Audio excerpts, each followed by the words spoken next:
მოგესალმებით ქალბატონებო და ამბო როგორც ამდებით დღეს არის არ ვიცი რა რიცხვია, მაგრამ უკვე აგრილდა. დღეს რა ხდება რა რიცხვია? ნუ რა აზრი აქვს რა რიცხვია დღეს? დღეს მე მინდა ვილაპარაკო ეტიკეტზე. ეტიკეტზე ოღონდ არა იმებზე რა, იარდიყებზე არა, ეტიკეტზე რა, ეტიკეტი დიდრების ეტიკეტი იდეაში, რა ქვია, რაღაც შეიძლება ერქვას მაგას. ძალიან არ მომწონს, როცა ადამიანების სხვადასხვა ფენებად არიან ხოლმე ზოგადად დაყოფილები ხოლმე, მაგრამ ნუ მესმის. ანუ არ მომწონს, მაგრამ მესმის რა. მისაღებია თქო რო გითხრათ მოგატყუებთ, იმიტომ რომ მე ვფიქრობ, რომ თუ ადამიანი ხარ, ადამიანია და всё. შესაბამისად ყველას თანაბარი უფლება უნდა კონდეს და უკვე არასწორი არის ცხოვრებაში რაღაცები ხოლმე ვიღაცები რომ დიდრად იბადებიან და ვიღაცები ღარიბად უკვე არათანაბარი ბრძოლა არის და ეგ იმას ნიშნავს რომ ყველას თანაბარი უფლება ვერ ექნება და ამის გამო ფენებად იყოფიან ადამიანები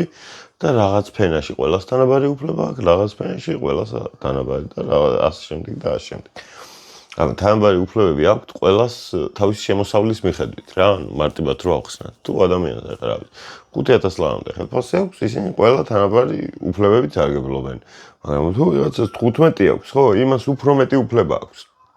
გინდა არ გინდა შენთან შედარებით იმიტომ რომ იმ ფულით რაღაცების გაკეთება შეუძლია ისეთ სადაც ჩემ ვერ გააკეთებ ხო და მე არ მომწონს ეს ეტიკეტები რა ახლა ეტიკეტში გულისხმობ უკვე აი მოქცევის წესებს და ვიღაც ძალიან ეს ელეგანტურად რომ ჭამენ ხოლმე ჯიხვის ყლეს აი ეგ არ მევასება რა მეზიზღება რა მართლა მეზიზღება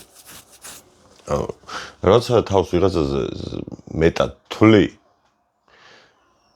გასაგებია შეიძლება გქონდეს ამისი ვალიდური უფლება რომ აი შეგეძლოს რომ ვიღაცაზე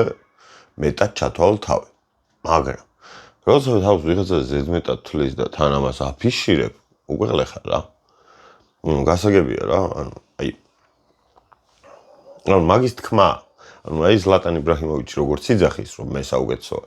ეგ არ არის პრობლემა მე ვიძახი იმას რომ აი შენ საქციელებში რო ჩანს რომ თავს ვიღაცაზე ზედმეტად თვლი რა ვიღაცაზე მეტად თვლი რა მე ძალიან არ მომწონს რა და აქედან გამომდინარე ზოგადად მთელი ცხოვრება სულ ყოველთვის ყველგან მაგის დანახვის საშუალება და შესაძლებლობა მეცემოდა ხოლმე ჩემს სამწუხაროდ საბედნიეროდ და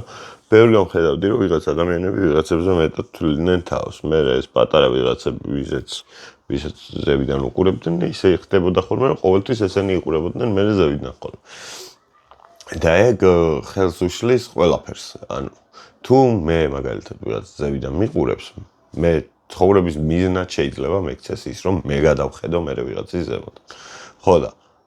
ყოველთვის იქნება დისბალანსი და ყოველთვის იქნება არასწორი და ამიტომ ვიღაცები ვინც თავიდანვე ზევიდან უყურებენ აი თქვენი შვილი თუ დაუშვათ ვიღაცას ზევიდან უყურებს უთხარით რომ ნუ უყურებს ეგრე ზევიდან იმიტომ რომ ის ტიპი რო გაიზრდება მე იმასაც მთელი ცხოვრების მუღამი ის ექნება რომ ამას ზევიდან დახედოს ანუ თავის განვითარებაზე შეიძლება აღარ იფიქროს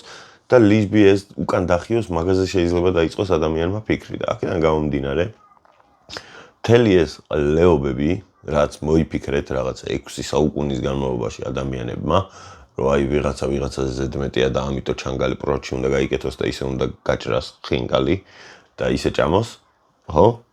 ეგენ დავივიწყოთ და ადამიანურად ვიცხოვროთ თუ ვართ ადამიანები ყველანი ადამიანები ვიყოთ ანუ არაფერი სხვაობა არ არის საწყის ეტაპზე აი სამშობიაროში ყველა ადამიანი თანასწორი არის ხო ეგრე უნდა იყოს მაგრამ ეგეც არ არის ხარჩი ჩემი აზრით ძალიან კარგი იქნებოდა თუ მშობიარობა უფასო იქნებოდა ყველასთვის რამე კარგ სამშობიაროში და არა ეს public ანუ სახალხო სამშობიარო უნდა იყოს ძალიან კარგი და იქ უნდა ხდებოდეს ყველა მშობიარობა და ჩემი აზრით საკმარისზე მეტ თანხას ვიხდით ხელფასებიდან იმისთვის რომ ეგ ყველაფერი ეგრე დალაგდეს რომ აი მაგას მოხმარდეს ფული და აი ეგ არის აუცილებლად გასაკეთებელი